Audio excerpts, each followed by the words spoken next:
மிதுன ராசி இது காலபுருஷனுக்கு 3வது ராசி. எதுலேயுமே ரெக்கார்டு கேட்கக்கூடிய ஒரு அற்புதமான ராசி. இவங்க வந்து பார்த்திங்கன்னா தன்னுடைய அறிவு தான் மூலதனமாக செய்யக்கூடிய ஒரு தன்மையை பெற்றிருப்பாங்க. அப்போ இவங்களுக்கு நல்ல மேட்ச் ஆகக்கூடிய ராசி முதல் தரமான இடத்துல இருக்கிறது வந்து பார்த்திங்கன்னா நெருப்பு தத்துவ ராசிகள் தான். ஏன்னா காற்று தத்துவத்துக்கும் நெருப்பு தத்துவத்துக்கும் ஒரு அற்புதமான ஒரு வாய்ப்பை பெறக்கூடிய ஒரு நிலையில் இருப்பாங்க. அந்த வகையில் மிதுன ராசிக்கு முதல் தரமான யோகத்தை கொடுக்கக்கூடிய 3 ராசிகள்னால் மேஷம், சிம்மம், தனுசு.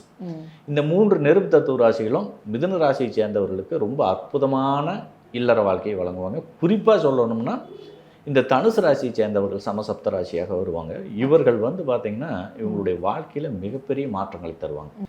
இதுவரைக்கும் ஒரு சாதாரண நிலையில் இருந்த ஒரு மனிதரை கூட ஒரு அற்புதமான யோக வாழ்க்கையை தருவாங்க. ஒரு தன்னிறைவான பொருளாதார வசதி, குடும்பத்தில் ஒரு மகிழ்ச்சி, சந்தோஷம், நல்ல புத்திர பாக்கியம், இந்த மாதிரியான ஒரு அற்புதமான பலன்களை தரக்கூடிய முதல் தரமான ராசியாக இந்த தனுசு ராசி அமையும். சிம்மமும் மேஷமும் 2ஆம் கட்ட ஒரு நிலையில் யோக வாழ்க்கை கொடுக்கும். மிதுன ராசியை பொறுத்தளவுக்கு ரொம்ப டாமினேட்டாக வர்றாங்க அப்படின்னா கண்டிப்பாக அது இந்த விருச்சிக ராசியை சேர்ந்தவர்கள் தான் கொஞ்சம் கடுமையான பாதிப்பு கொடுப்பாங்க. அதே மாதிரி நீர் தத்துவ ராசிகளும் காற்று தத்துவ ராசிக்கு கொஞ்சம் பொருந்தி போகாது. கடக ராசியும் கொஞ்சம் தொந்தரவு பண்ணும்.